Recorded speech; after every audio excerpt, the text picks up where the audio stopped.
The most frequently asked question at the beginning of my therapy work with people is, how do I do this? So years ago, I realized that I needed some structures and some concepts in order to be able to answer this for the person in front of me whose life had now been forever changed through grief. Today, we're going to explore the value and the importance of the I's that I have identified in grief work.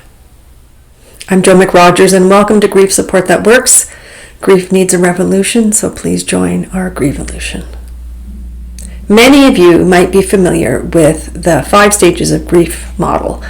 What's important to know is that Elizabeth Kubler-Ross's model was designed for those facing a terminal diagnosis, and for that impossibility in someone's life, it is brilliant work. But it was never meant to serve those who were grieving the loss of someone else. So I realized that I first needed to create my own model of grief. My model of grief honors 3 distinct states of grief that I've identified. They are somewhat linear, though grief has no direct path. They do intersect and overlap, but I felt it would be helpful to be able to identify which state you might be experiencing at any given moment. So I have named them storm, integration, and honoring. If you wish to learn more about my humbly designed model, I will link to that video at the end. While each phase of the storm, the integration, and the honoring need a different set of skills, throughout each of those is the need for a relationship with your grief. The broad approach of time heals all, be strong, everything happens for a reason, doesn't actually support grief. These constructs inform us to be tough and to just wait it out and to find a way to move on. This is such a mistake because what in fact grief needs is a direct relationship. It needs direct focused attention. It needs to find a way to safely be vulnerable. You need to find a way to create your own unique ways to honor the person who has died, to honor what their role in your life was, and to honor who you are now with this loss in your heart. So now that I've designed this model that talks about the states of grief, I next identified the 4 truths of what grief work asks of us. So first, the first I is intention. My belief is that in order to survive your grief, you need to have a relationship with it. Suppressing it only extends the trauma, the acute reactions become habits, and we live our life through our grief. I suggest that having a relationship with our grief allows us to live with our grief. This necessitates making a clear decision to intentionally connect with our grief, develop our relationship with it. Grief is greedy, and left unattended, it will create its own sense of a free fall. What has happened to you is important enough to make this an intentional undertaking. It needs to be a brave, risk-taking choice. And this task belongs to you alone. The next I is for information.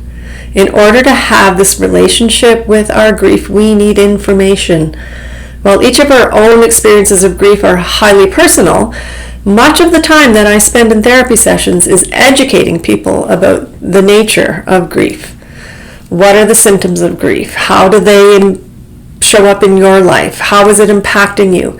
How it always challenges relationships, how it changes us, how it never really leaves, but it can mature, how it smashes our comfortable beliefs that the world is a safe, predictable place, and how we have control, how it challenges our lived belief that there will always be more time.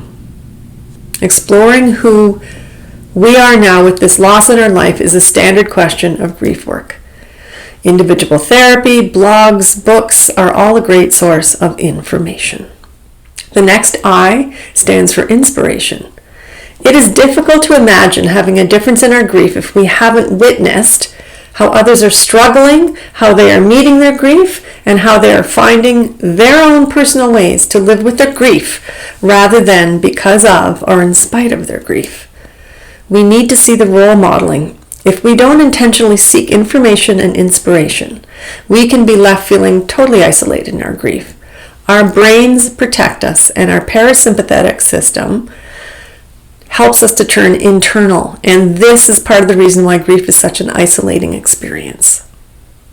I believe that this is actually necessary in some of the early days of grief. But if we stay there, if we stay isolated, we then risk staying there for the rest of our lives. When I was at university, it was like I had this dirty little shameful secret that a small little check would arrive every month for my orphan's benefits. I was sure that this made me different from everyone else. My isolation became a long-term mindset rather than a temporary tool.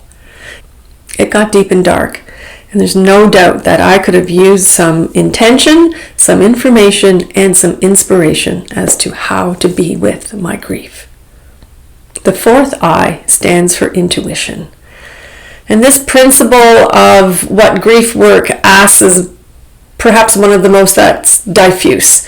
It can be the whole range of seeking psychic consultations to just inviting in your gut reactions as being worthy of respect and understanding. This is what showed up when I Googled intuition from the dictionary. You can see for yourself how widely the definition ranges. If you are experiencing a medical diagnosis yourself or of someone that you love, your world becomes about appointments, tests, results, treatments, the clinical input team from the experts. And nothing about this invites along your intuition. If you have experienced the sudden loss of someone that you love, the shock and autopilot become necessary and welcome tools. However, if our grief is going to morph and mature beyond the shock and the trauma responses, our gut needs to be invited back in. I will often ask people in therapy, what does your gut tell you? Grief can be so hijacked by both self and others' expectations that there is not a natural on-ramp for our intuition to show back up and to serve us.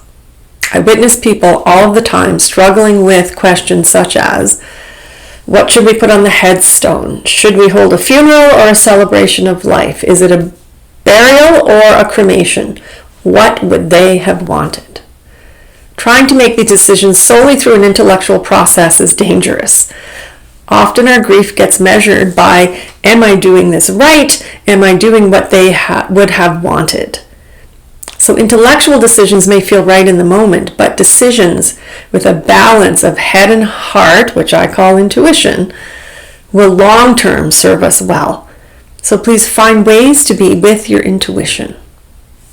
You can use a deck of oracle cards. You can seek out a well-screened, authentic psychic medium. You can take big breaths, ground yourself, and ask what would they have wanted. You can look for signs, flashing lights, birds, themes showing up as ways to connect. You can use meditations to invite in your sense of gut intuition. You can get as spiritual as you want or not, but please you allow your intuition to play a role in your relationship with your grief. To overlook this step in your grief work implies that we aren't inviting our intuition to serve us in future as well. Before each video that I make on this channel, I use my intuition to choose an oracle card, and then I decide through my intuition which gem or crystal will serve me today. My earrings, my necklace.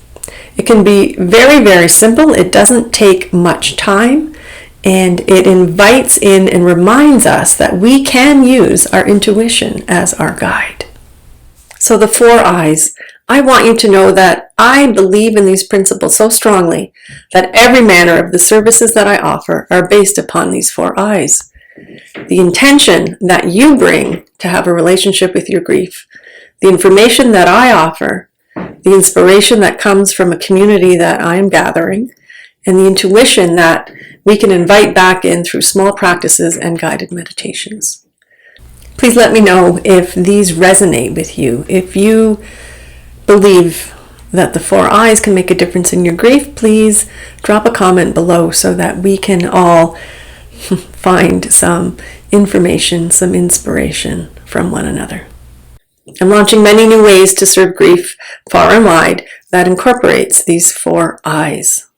If you would like to explore how we could work together, find the link in the comments below.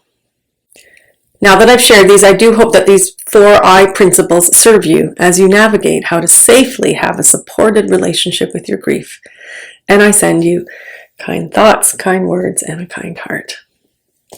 Please subscribe and share this video so that YouTube knows to promote this to all those that are seeking support in their grief. Thank you for your time, and I will see you again.